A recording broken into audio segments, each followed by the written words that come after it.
Welcome to the Savvy Dentist podcast with Dr. Jesse Green, the show where great dentistry meets great business. Listen in each week as we bring you an inspiring person who will share their story, ideas and business techniques to help you create a practice and a life you love. And now introducing your host, Dr. Jesse Green. Hello everyone, it's Jesse Green. Welcome back to SavvyDentist.com and to the Savvy Dentist podcast. It is fantastic to have your company for another episode of our show. Now, today we're talking about something that I think is an incredibly important topic because this topic, like no other, has the potential to multiply the results in your practice many, many times over. It is a force multiplier. Typically, when it comes to thinking about business growth, we look at all the operational stuff, and that's important, and we've got to get that right. But team culture is this lever that I'm referring to, that if we can pull that lever, we can absolutely maximize the results of our business. So if we're going to achieve any success in business, we're going to typically need a team. And if we need a team, then culture is going to be an important part of that. And my guest today is Steve Simpson. Steve's been working in that culture space for a long time. He's worked with large multinationals such as McLaren and Next and other big businesses like that. And he's also worked with small and medium enterprises as well. And in our conversation today, we talk a lot about what culture is, what it's not, but we talk specifically about unspoken ground rules, these UGRs. And these UGRs are fundamentally important to really get our head around because they set the tone for the practice. And culture really is coming back to someone's perception of how things are done around here. And this word perception is critically important. We pull that apart in our conversation. So in our conversation with Steve, we really get very practical. We're talking about culture from a very hands-on, down-to-earth, get-it-done kind of viewpoint. We're not talking about academic theory. We're not talking about, university articles or scholarly articles. We're talking about things that make a difference at the coalface. And so as you go through and listen to this episode, please have a pen and paper handy because there are plenty of pearls of wisdom, lots of gold nuggets that you're going to want to take down and implement into your practice straight away. Now, Steve's also very generously given out a resource, and you can grab a hold of that resource by emailing him directly. And his email address is steve@ugrs.net. But if you want to check out his website where there's resources and videos and other things, head across to steve-simpson.com and you'll find plenty of stuff there to sink your teeth into. Now, before we get into our conversation with Steve, I also want to tell you some exciting news because coming up in September, there is a dental growth summit that's being held online. It's a free event. So if you're a practice owner and you're thinking about, what you want to do with your practice, whether it's driving it to new heights, maximizing income, increasing your free time, increasing, the cohesiveness of your team, increasing your overall results, all of those things, whether you want to grow, scale your practice or anything in between, this Success Summit is going to have something really, really practical and useful for you. There's a whole panel of speakers. I'm delighted to be included in that panel. I've got a couple of sessions coming up and I'm joined by some great people where we're going to talk about other revenue streams. We're going to be talking about team, of course. We're going to be talking about marketing and everything in between, capacity, all those sorts of things are going to come up. So if you want to come along to this growth summit, all you need to do is head across to practicesuccess.org/dental growth 2022. And I'll just read that again, practicesuccess.org/dental growth 2022.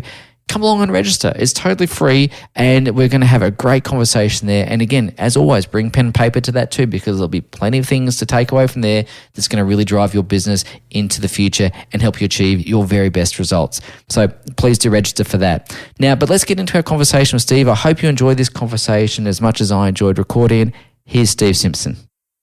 Steve, thanks so much for taking the time to come and hang out with us on the Savvy Dentist podcast. How are you today, my friend? Very well, Jess, and I've been looking forward to this. Yeah, me too. Because we're talking about a topic that I think is going to be critically important to everyone listening to this podcast, and that is all around culture and how to create a great and winning culture. But I want to ask you a little bit before we get started because you've been working in this space for a long time. You've worked with large multinationals. You've worked with medium and small businesses as well. But some of the large businesses are like McLaren and Next and others. I'm curious to ask you, what was your journey to this point? What was the realization for you that culture was something really important? And how did you find your way into that space? Jesse, I, in my younger years, was intrigued. I came across the notion of TQM. That's how long ago it was. Like, this is 1980s. God, I remember and that. one of the elements of TQM, which really fascinated me, was the notion of genuinely focusing on customer service. Not talk, actually doing it and differentiating yourself that way. So that's an area that I explored. And when I quit my full-time job and became a consultant, I used to specialise in customer service. And I realised after not that long that I was having a big impact in some places and not others in terms of my message. And that confused me because the message wasn't different in these different companies that I was working with, but the take-up was dramatically different. Some would run with it and others I knew didn't do anything with it. So then I pondered, well, what's causing this? And I realised that it was the culture of these places that was the determining factor. And that then led me down the culture path to explore, well, what does culture actually mean? How can we get a fix on cultures? What can we do to actually improve it? Because ultimately, talk great customer service all you like, it'll go nowhere unless the culture is right. And that, by the way, applies to many other things. It applies to safety, where that's an issue with an organisation, in a particular industry. It applies to the receptiveness to change. So there's so many aspects that culture impacts that became my passion, and that's where I am today. Look, you've already given me 100 threads to start our conversation with, so thank you for that. There's a heap there. And you kind of asked my first question for me, actually, which was, kind of what is culture? Because sometimes culture is one of those things that's not always easy to pin down, and you can feel it, you know what's going on, but it's hard to describe sometimes. So I wanted to ask you really what culture is, and of course, why then does it matter? Jesse, when I was 26 years old, I studied for a master's degree in Canada, and I read about organisational culture way back then, so that's a long time ago. When I decided I was going to focus on culture, went back to the books that I'd read, and I quickly came to the view, there is no way I'm going to present back to people I'm working with any of the stuff that I've read, because it was so academic, so esoteric, so impractical, so theoretical. That caused me to come up with my own concept. And my concept is called UGRs, which stands for Unwritten Ground Rules, which I define as people's perceptions of this is the way we do things around here. That definition, by the way, Jesse, is vitally important. People's perceptions of this is the way we do things around here. So some examples of UGRs that I've come across include things like, at our meetings, it isn't worth complaining because we know nothing will get done. The only time anyone gets spoken to by the boss is when something is wrong. And to come back to the customer service example, the organisation talks about the importance of customer service, but we know they don't really mean it, so we don't really have to worry about it. So these UGRs, these unwritten ground rules, drive people's behaviour, yet they are seldom, if ever, talked about openly. It's the UGRs that are your culture. Culture is merely people's perceptions of this is the way we do things around here. Jesse, it's not complicated. Despite the books that I read, in spite of the books that I read, it's not complicated. It's merely people's perceptions of this is the way we do things around here. It's the UGRs. I think one of the things that you touched on was the practical elements of that, because I remember reading about culture years ago. Also, I'm old enough to remember TQM, by the way, which dates me pretty badly. One of the things I was just thinking about is the practicality of culture, because like you, I've read management book after management book and I found myself getting tied in knots of theory and models and all these sorts of things. And so what I really like is the practicality of what you've said, is the perception, people's perception of how things are done around here. Why culture matters. Why is it such a big deal? Why should we care? Because does it add a tangible benefit if we do put time and effort into this? Because we've already said it's a bit esoteric, it's hard to understand.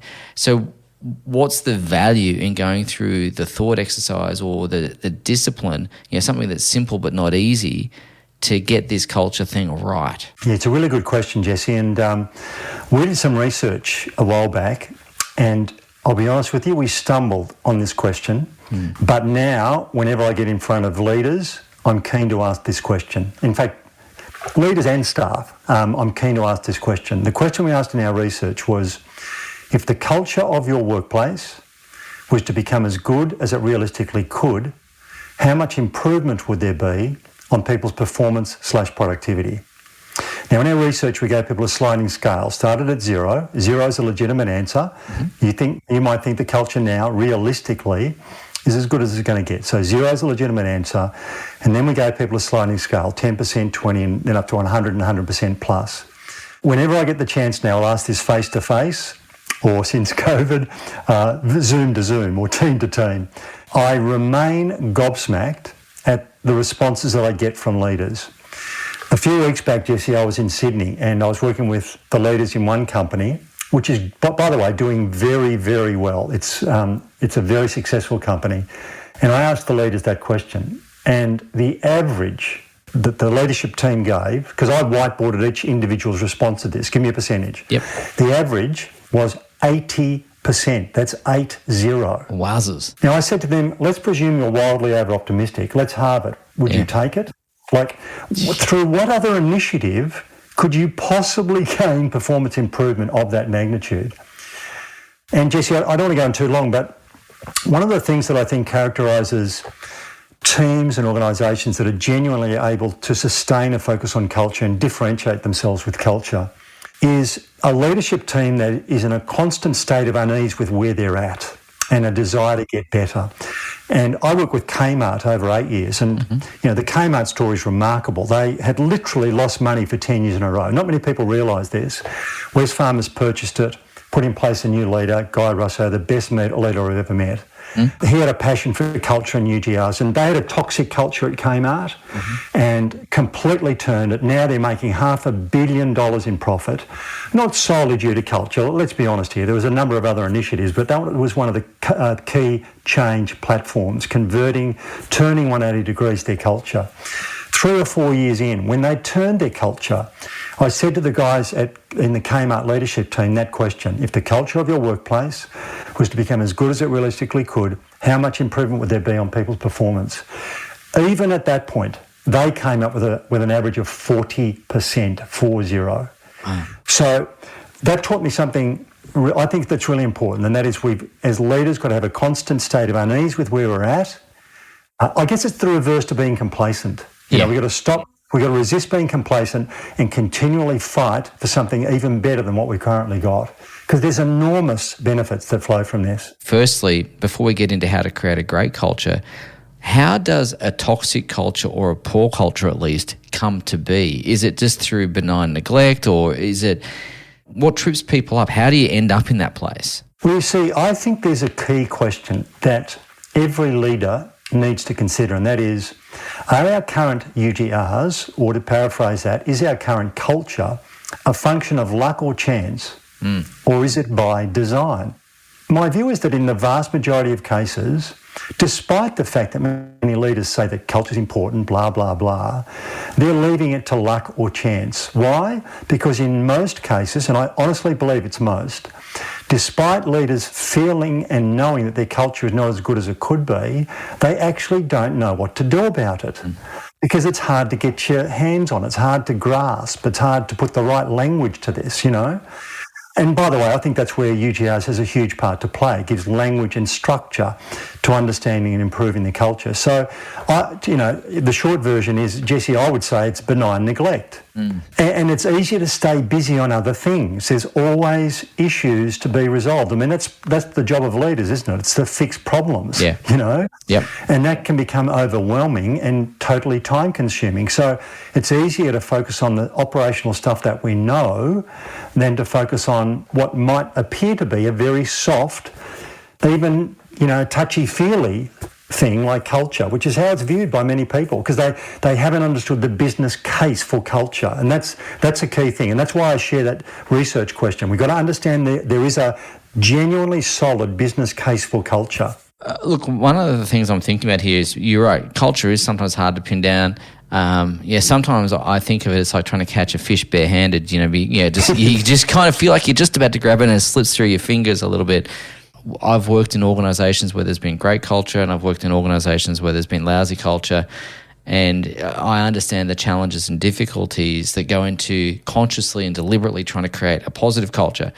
What I wanted to ask you, though, is you said that UGRs give structure and language to culture. I wanted to ask you, what are the elements of culture? What are the building blocks? What are the fundamentals? What goes into a culture? Look, just to give you an insight into the power of UGRs, because I want to share how we can use this. I want to get really practical on this, but it may be valuable for people to reflect on the context of a new employee. So a new employee, and by the way, it doesn't matter how senior they are, I think this is pretty close to a 100% rule. A new employee will normally stay quieter than they otherwise would be. I think that's pretty close to 100% of cases. Yep. Why is that the case? Well, I say to people, it's because at an unconscious level, they are tuning in to the UGRs. It's not a conscious thing, but it's a function of being human beings. And it's not confined to work. Like any new group we're confronted with will normally stay quieter. Why? Because we're finding out what the UGRs are. Why? In order that we can conform. That's the power of UGRs. I mean, it's quite remarkable. So I often ask people, well, what is it that we're looking at, albeit unconsciously? What is it that we're tuning into? What are we looking at? What are we trying to determine in that quiet phase? There's an almost infinite number of cues that we can tune into. So people will look at things like, a meeting's punctual. What's the whole issue of punctuality? Do people rock in 10 minutes late from a meeting, or are you expected to be on time? It's interesting, Jesse, I was talking with a change management group in the US very recently. One woman in this group said, even the lunch arrangements, there are UGRs associated with that. So do people have lunch at their desk or at their workstation, or do they have a place where they have lunch together? Do they go out and have lunch together? And this woman said that a company she joined, they went out for lunch from time to time, and she was in the queue at the restaurant with her colleagues in front of her, and all of her colleagues ordered salad. So what did she order? She ordered salad. There's a UGR associated with that. Wow. Okay. It's remarkable when you think about it. There are these cues that we're tuning into that are driving our behaviour. It's like there's a parallel universe, because my behaviour, your behaviour is being dictated by these UGRs, and yet we never put it on the table. We never get explicit about it. That's the enormous power of these. So I wanted to ask you something, because we've spoken about that. It's almost like, to me, like the elephant in the room. It's kind of there, but no one's talking about it. Yeah. How do you uncover what your existing UGRs are? Because it might not be exactly the culture you're trying to create, but how do you get a feel or a sense of what the current culture actually is, and then kind of figure out whether that's where you want it to be or not? But what's that process look like? Okay, this is getting practical now, and this is getting back to two Australian universities funded world-first research into UGRs more than 20 years ago, and this was a massive eye-opener into how to reveal the prevailing UGRs. But Jesse, I'm going to maybe disappoint you and say there is a step before that. Okay. All right. Go for it. It's a vitally important first step, because I will say to any leadership team, for us to truly make inroads on our culture, our first step involves gaining clarity and commitment to our aspirational culture. That is, and there's a golden question that sits underneath this, and that is, what does our culture need to look and feel like for us to truly be successful while also making it a great place to work? The answers to that question we can call values, or we might simply reaffirm the current values if we already have them. But we need both clarity and commitment, and I mean genuine commitment, to this aspirational culture. Not for the sake... Look, my fear is that many organisations have values, but they've been framed with good intent, but done badly, because the question has been, so what do we want our values to be? Now, that's context-free, and it's strategically free. We need to get strategic with our culture and say, what's the kind of culture we need to have in place for us to truly be successful while also making this a great place to work? So, that's a vitally important first step. Just on that for a moment, because I love the fact that we're talking about values. I too think they're fairly foundational when it comes to culture. One of the things that I find when people talk about values, Steve, is that there's 2 or 3 things I've observed is they end up being really great motherhood statements which sound all-encompassing and grandiose at the time, but then they kind of get framed on the wall and gather dust, never to be seen again. Yeah. I think the UGRs, I imagine, is the habits and behaviours that are going to probably bring these values to life. This is what I suspect. I'm not sure. I don't want to preempt. Yeah. But why in the past have values kind of stopped at just articulating values without going to that next step, which is the UGRs or the habits or the behaviours? What was that breaking point? What was that interruption there? Okay. And remember, Jesse, that when the values are framed, they are done with really good intent. Yeah. So we ought not lose sight of that. These are framed with really good intent. Look, sometimes they're done because the next company has them or the next practice has them and we need to as well. But that's in a minority of cases, so they're done with good intent.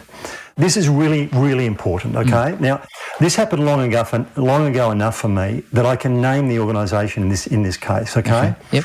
So I'm working with the guys in Next in the UK. Now, many of the listeners to this will know that Next used to be a major bricks and mortar retailer, and they've gone heavily online. And I worked with their IT division in the UK. This was pre-COVID. Yes. And there was over 600 people in that division. This is big, right? Wow, yeah. 600 people in their IT division. We did UGRs with them. I did a debriefing session with the leaders the next day. And I posed this question to the leaders, and I think this answers your point here, Jesse. I said to the leaders, if I went to your people, leaders, and you leaders are not in the room, how do you think they would answer this question? What are your leaders' top 3 priorities? There was a stunned silence in the room for quite some time across the Next leaders, and the first guy to speak up, much to his credit, says, Steve, we don't even know what our top 3 priorities are, so how would they? Yeah, wow. So what's the point here?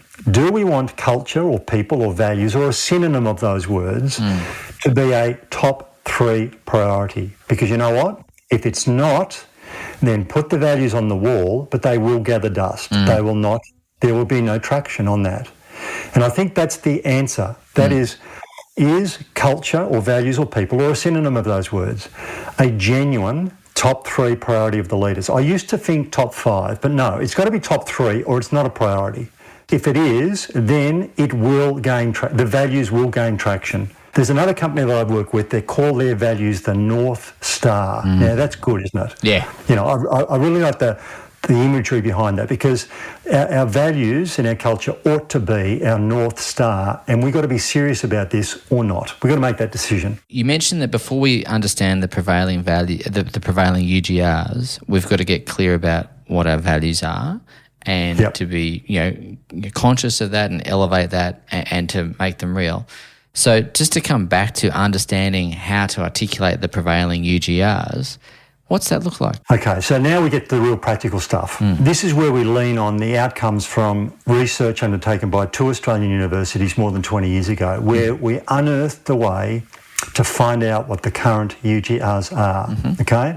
This is thanks to Professor Jeff Souter, who at the time was the Dean of the Graduate School of Management at the University of Western Australia. And he came up with this method, which I've been using ever since, and it's unbelievably simple but enormously powerful. In our research, we got people to reflect on the way we do things around here. We have 5 companies involved in the research, and we got people to reflect on the way we do things around here and complete the sentence to what we now call lead-in sentences. In our research, for example, Jesse, we got people to complete this sentence. Around here, customers are, complete the sentence, anonymous, reflection of your perception of the way we do things around here.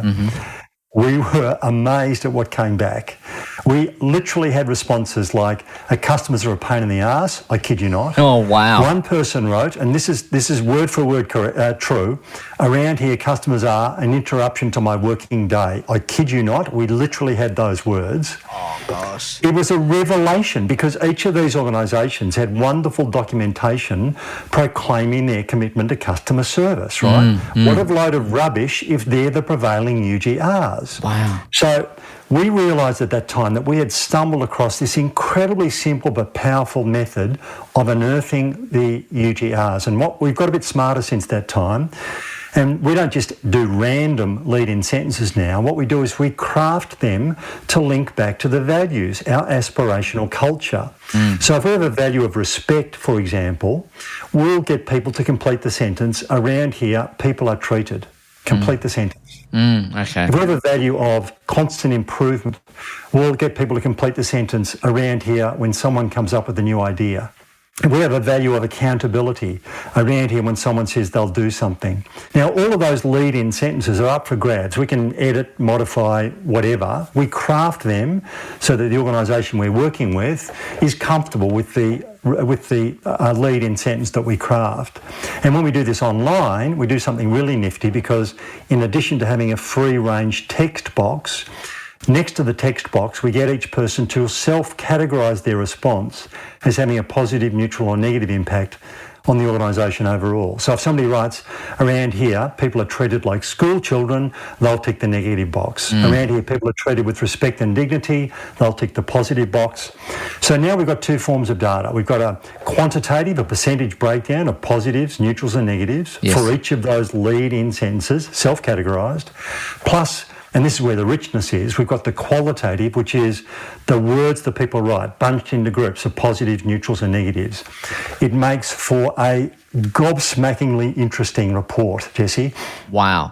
I reckon if you're the leader of that and, that report comes back to you, obviously, hopefully you're hoping that you've got a great culture and everything is good, but it must be sobering for some leaders when they get that report back and they see what's really going on and they realise that, hey, this is not what we're trying to create. What sort of reactions have you seen from the leaders when they've received that feedback? Oh, look, Jesse, and that's perceptive of you. There is no doubt that there is an element in this which is confronting, because no leaders are coming to work, and saying, how can I make more negative UGRs today? Exactly right. It doesn't happen. No. And so what we've learned over the years is that we've got to hold the hands of leaders to walk them through this and to reassure them that whatever results we get presents a wonderful opportunity, because this isn't by design. It's just through circumstance and history and personalities that we have what we've got. So we will never get any group where there is 100% positives. We're not human beings if that's the case. So there will always be a mix, and it is confronting. But I would say, and this is a bit harsh, but I would say, so what's the alternative? Yeah, well, that's right. It's blissful ignorance, but which becomes unblissful at some point in the future. Well, yeah. So, you're right, it is confronting. But what I also say to leaders is that you are primarily, but not solely responsible for the culture, because staff play the game of UGRs. We've got to remember that. And that should be comforting for leaders to know that, hang on, it's not entirely on the shoulder of leaders. And that's a reassurance I think they need to take on board. So one of the things that I'm curious to ask you, because it sounds like this is a top-down approach in the sense that the leaders create the culture and then, we're hoping that the team pick it up and run with it. Is that a reasonable assertion before I continue on? Obviously, everyone owns it. Everyone has to own it. But I'm just curious to ask if the direction is set by the leadership. Well, yeah, it's largely shaped by leaders, but there are paradoxical situations where we can have a reasonably good leader with an ordinary culture. Why? Because of the staff. We can have an ordinary leader with a great culture. Why? Because of the staff. So we should not lose sight of the fact that staff are big players in this. So to the point where we get where culture might not have been seriously tackled, it's fair to say that leaders have been primarily responsible to that point. But if we genuinely want to change the culture, my view is there is no silver bullet when it comes to culture change. But if there was, I would put my money on shared ownership. We need to get shared ownership of the culture and shared excitement about the prospects for an even better culture than we've got right now. And when that happens, it becomes unstoppable and staff become the protectors and the thermostat for a great culture. It happened at Kmart, where it becomes unstoppable. Yeah, obviously Kmart went through their process of articulating what their prevailing UGRs are. There was probably a bit of, reflection upon that. And then obviously they've gone on to change that and to do things really well. So I'm curious to ask, one of the things that may be happening, there'll be people listening here with dental practice owners and they'll be sitting there thinking, well, A, I haven't consciously thought about culture, so maybe I need to start being more proactive in that department. But B, if I have been thinking about that culture and I'm still not happy and content that we're in the space or place that we need to be, what strategies might they be thinking about to keep that moving in the right direction, that we could learn from Kmart, for example? When we have the lead in sentences linked back to the values, we're opening windows into the UGRs associated with each of the values when we do these lead in sentences, okay? When we do that, we are keen in the first instance to share the outcomes with the leaders, but then to share the results with all staff, to be totally transparent. Now, on some occasions we need to redact. That's the word I was searching for. We need to redact if names are named. That happens seldom, but it does happen on occasions with someone when they write a response will name somebody. Well, we'll redact that, and that's the right thing to do. Of course. But we'll share the results with staff, right? We'll get the staff getting involved, and this is what we did with Kmart, in interpreting the results. What are the major messages and themes across the positive comments, across the neutrals, and across the negatives? But then most importantly, and this is the key, Jesse, getting staff to reflect on what is it that we can do to make improvements to any areas of concern that we see in this stock take results, right? Let's also celebrate the successes here because it's not all bad. There's plenty of good stuff here. But then let's get staff involved in saying, what is it we can do? And I'm very keen to get staff to reflect on what is it that you as an individual might do differently tomorrow that's going to make a difference to this aspect of our culture, such that were we to do this repeat stock take 6 months or 12 months down the track, we would get a much more positive response. What is it that each and every one of us can do? And it might seem trivial or superficial. I don't care. Think about something. And look, I've had people say, we can say good morning to each other.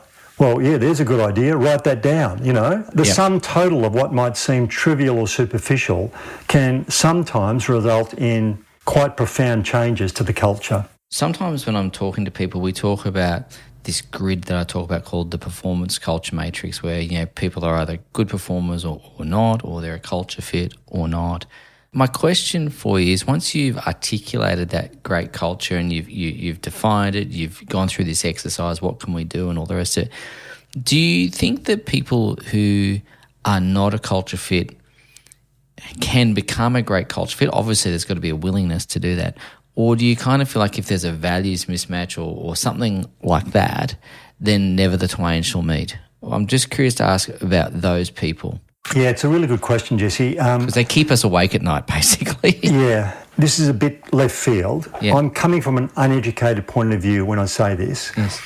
I think a massive source of workplace stress, which remains totally unexplored, relates to contexts where people feel compelled to conform to UGRs that go against their personal values. Now, I honestly think that's totally unexplored. So there is that side of things where people feel trapped living in a workplace where the UGRs go against their personal values. That's right. So that's one circumstance. I was working with a group and there was an older guy, similar age to me, and I'm working on UGRs for half the day with this group. And this guy could not have been displaying more negative body language than he was displaying in the room. I mean, he was sat down, so he was almost horizontal. Like, can you picture this? Like his elbows on the windowsill, looking out the window. Could not, if he tried, display more negative body language. Yeah. I'm doing UGR, so, I've got to walk the talk here. So during the first break, I approached this guy and I say, can we have a chat, just in private? He says, yeah, whatever. And I say, look, let's call him Gary. I said, Gary, I may be interpreting this incorrectly, but my perception, I'm picking up a UGR from your body language, which says you don't want to be here, right?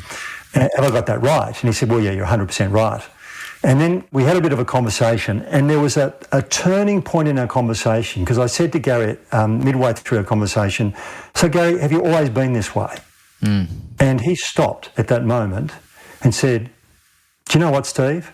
I haven't. I said, so what's happened, mate? What's happened? And that was a circuit breaker in his mind. And I went on to say, mate, if you don't want to be part of this session, honestly, there's no drama. You don't feel compelled to be here. And he said, you know what? I'm going to stay. His attitude turned 180 degrees. So my point from that, Jesse, is that I think many people who are displaying negativity in the workplace have fallen into the trap of thinking this is the way it has to be and my situation is hopeless. There is nothing I can do or nothing that will happen that will change things from my perspective. And sometimes, not all the time, but sometimes being exposed to the concept of UGRs snaps people into realising that, hang on, maybe it's not as hopeless as I thought it was. Having said that, there will be personality, values, mismatches. There will be. Maybe I've deluded people into thinking that this is an easy process, because that's not the case. There is a very hard edge to this, and that is, what about a person who is a really, really good operator, really good, who is destroying the culture? Yep. Right? That's the person. That's the person I'm talking about. They're the one that keep us awake at night. That's what we call a C player. They're the ones that give me headaches till the cows come home and give everyone else headaches too. That's the person I want to know about. Well, I would say give them exposure to UGRs, because without being exposed to UGRs, we don't know whether their behaviour is deliberate or unconscious. Once they learn about UGRs, they have to make a conscious choice. And if their behaviours don't change, then this is the hardest part of the job for leaders, because leaders, you've got to make a conscious choice. You've got to make a conscious choice then. Do we compromise on our culture by keeping these people on board? Or do we make the really, really hard decision of allowing that person to go?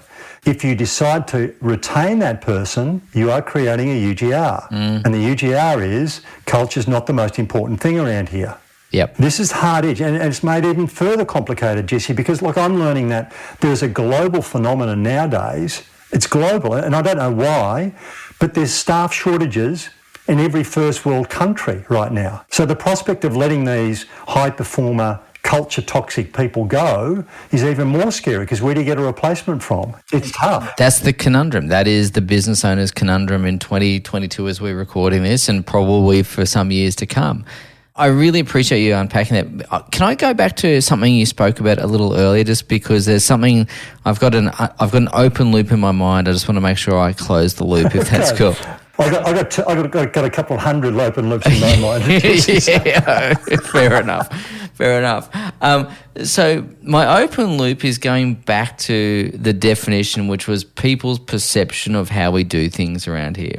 The word perception versus the reality. One person's perception might just be their perception versus the reality or other people's perceptions. And then my follow-up question is, how do we change people's perceptions? Okay, so you and I, Jesse, go into a room, we watch a political speech on TV. Okay? Yeah, okay. And you walk out, say it's the best speech I've ever seen. Yep. I walk out and I say it's the worst. Yep. We've just experienced the same thing, yep. and our perceptions are diametrically opposed. Why? Because of our different DNA, our past experiences, and a multitude of other things, our perceptions are different. You might think we do a UGR stock take where we get people to complete the sentence, and you read these comments and you say, or the leader says, these perceptions are wrong. I say irrelevant. That perception is driving their behaviour. I'll give you an example, Jesse. We've done many stock takes where we've had a lead-in sentence around here when someone comes up with a new idea. I'm not kidding you. We have literally had responses which say, bosses pinch the good ones and claim them as their own. Right? Now, how bad is that? When someone comes up with a new idea, bosses pinch the good ones and claim them as their own. Whether that's a justified perception is irrelevant. That's going to drive their behaviour at the next meeting and subsequent meetings, because when the chair of the meeting says any ideas, that person's got ideas, but there's no way they're going to share them because their UGR is driving their behaviour. So there's two sources of perceptions. One is factually they are correct. That is, if I was a fly on the wall watching events unfold, I would come to the same view, and 100 other people would come to the same view as the person who has that perception. The other possibility is that their perception is actually wrong, and it might be based on their DNA or past experiences or past UGRs. Now, this is important. There is this notion called legacy UGRs, which might have been factually correct 5 years ago, but all the players have changed, leaders have changed, staff have changed, but the UGRs have locked in. And Jesse, I've seen people lamenting how it used to be so good 20 years ago. And they don't let it go. So they need to be snapped out of that. And again, I think UGRs can force people, in a sense, to do a bit of a stock take in their own head about, hang on, do I need to rethink this? It's irrelevant. If it's a perception, it's a perception, and that's cool. You've alluded to the fact that, getting this right is a force multiplier in your business. And if you get it wrong, it's obviously, going to be a bit of a handbrake on the business as well. If we've taken the time to go through this exercise, obviously we want to be very protective of our new installed UGRs, and they're going really well. It's about bringing new people into the business and preserving those UGRs. How do we identify the right people, and how do we set them up for success? Yeah, Jesse, I fear that I'm not going to be provide a very adequate answer to this, because this remains, I think, the eternal mystery. How do you get the selection process right? I mean, that is just such a paradox, isn't it? It's tough. Let me say that I will remind people that we are staying quieter as new people in order to find out what the UGRs are, in order that we can conform. So the UGRs will modify our behaviours as new people, because we feel a desire to fit in, right? So there is that aspect. So UGRs, and look, I'll give you an example in reverse, a positive UGR. I should have said right from the outset, UGRs are not always negative. No. There are positive UGRs, there is neutral, and there's negative. So if you're on a positive team right now, by definition, there are positive UGRs. It has to be the case. So a new person comes in, for example, to a practice. The prevailing UGR is patients are our number one priority, right? The new person comes in and slips up and says, oh, these patients are a pain in the arse. If the culture is really good, the other staff will pull that new person in a line. Hang on, we don't talk about patients in that way here. That's not the way, So we can pull people up as well as pull them down. Yeah. I had a year off after school, and I worked carting furniture in, a furniture removal company. And I literally got told, slow down, boy. Those words were used, slow down, boy. That's dragging me back, right? Because I was moving too fast for the UGRs. But we can pull up as well. So that's an important point to remember. Yeah. A funeral company I was working with, now that was an interesting experience, doing UGRs in a funeral company. There you go. If someone says slow down in that kind of business, well, you don't want to slow down too much, because you don't want to stop. The leader in this funeral company had a brilliant strategy. They taught people about UGRs as part of their induction, and they locked in an interview with the boss 2 weeks down the track for the boss to listen to the new employee about some of the UGRs that new employee had detected. How good's that? That's fantastic. I really like that. I tell you, there's a practical, implementable thing right there, ladies and gents. If you just write that one down, that's a writer-downer, I would say, and I would implement that straight up. Thank you, mate. That's gold. Let's get absolutely clear about what our aspirational culture is. Let's make that clear to new employees. Let's demonstrate. How do you make sure the culture is a priority? Well, you dig the talons in and don't let this go. You're constantly talking about your values. You're constantly getting feedback. How are we going, guys? At meetings, pick one value. How are we going on this one? What are we doing well? What are the opportunities for improvement? So the new employee, a month after they've started, goes to a social function and somebody says to them, didn't you start a new job recently? And they go, you wouldn't believe this place. I've never seen a place that's so committed and serious about their culture. Like they talk freely at their meetings about what's going well, what opportunities are there for improvement, and it's real talk, So, I mean, if people sense that, then they're going to want to be part of this positive, productive, dynamic team, So we can bring people along with us. What happens when the leader slips out of alignment with the UGRs? I can think of some companies that I've worked with. I can think of organisations I've been part of, where by and large the leaders were pretty good. They're doing their very best, but they have their bad days, they have their good days like the rest of us. So I'm curious to ask you about the role of the leader and kind of making sure they're setting the example, but also being a little bit compassionate and kind of being human in that element as well. Jesse, when I work with people, I will often ask a question, and the question is, do we give each other permission to call people in an appropriate way when our values are breached? Right? Do we give each other permission? And my advice, and I'm keen to share this with as many people as possible, my advice is that we ought to be guided by two principles. And they are always be driven by good intent, always try and be constructive. Yeah. And I honestly believe if we're driven by those two principles, we can't go too far wrong. And if that's the case, then it's appropriate and right that leaders are called. Just as we would hope that staff would be open to being called, so it should apply to us as well. Yeah. These very conversations about is it okay to call behaviour when leaders breach their values or whatever, those conversations should be had as well. Let's put this on the table and help people understand they are human too. And then there are imperfections, guys. Yeah. 100%. They need help too. Yeah. Mate, we have covered a lot of stuff today. I really enjoyed our conversation. I could talk to you for 3 days nonstop because I think it's such an important topic. But one of the things I've really taken out of this, apart from the details around UGRs and all the rest of it, is what an incredible force multiplier culture is. When we look to business growth, often our first inclination is to look at the operations. Are we getting our marketing right? Are we getting our sales processes right? Are we getting our, this, that, or the other right? And I think they're all worthy of attention, clearly.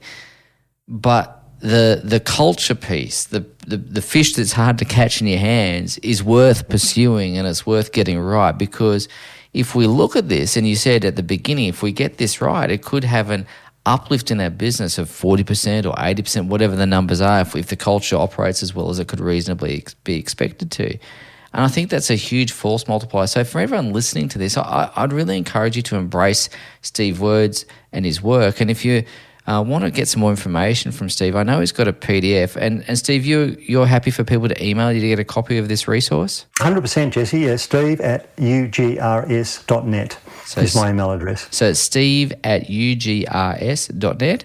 So ladies and gents, if you want to find out more about this, if you want to explore this, and I'd encourage you to do so, please reach out to Steve, grab that resource, check out his website as well. You can go to steve-simpson.com. There's some wonderful resources there, and I'd encourage you to have a noodle around. I've been watching the videos there. I've been reading articles and doing all that sort of stuff, and there's some just wonderful resources there. So, Steve, mate, I just want to say thank you. This, I think, is a really important topic. I'd love to get you back again and continue this if you're up for it, because I feel like we've got this iceberg and we've kind of looked at bits of the iceberg, but I suspect there's a whole lot more going on below the waterline as well. So I'd love to explore all that as well if we can. Thanks, Jesse. I don't know how it feels for listeners, but I was surprised, but the hour is up already. So it's gone quickly for me. I don't know about you, or I don't know about the listeners. It's gone really quickly for me. I just looked up and went, oh, goodness me. So once again, mate, thank you. And you're a good man. And I hope we can pick this up again, because I've really enjoyed talking to you, mate. And it's really important, and there's so much value in all of this material. So I'm just really grateful for your generosity and your wisdom. My pleasure. Enjoyed it. Thank you. Thank you for listening to the Savvy Dentist podcast. For more episodes, go to drjessiegreen.com/savvydentist. And to discover how to build a high-performance dental practice, visit drjessiegreen.com and download the free report.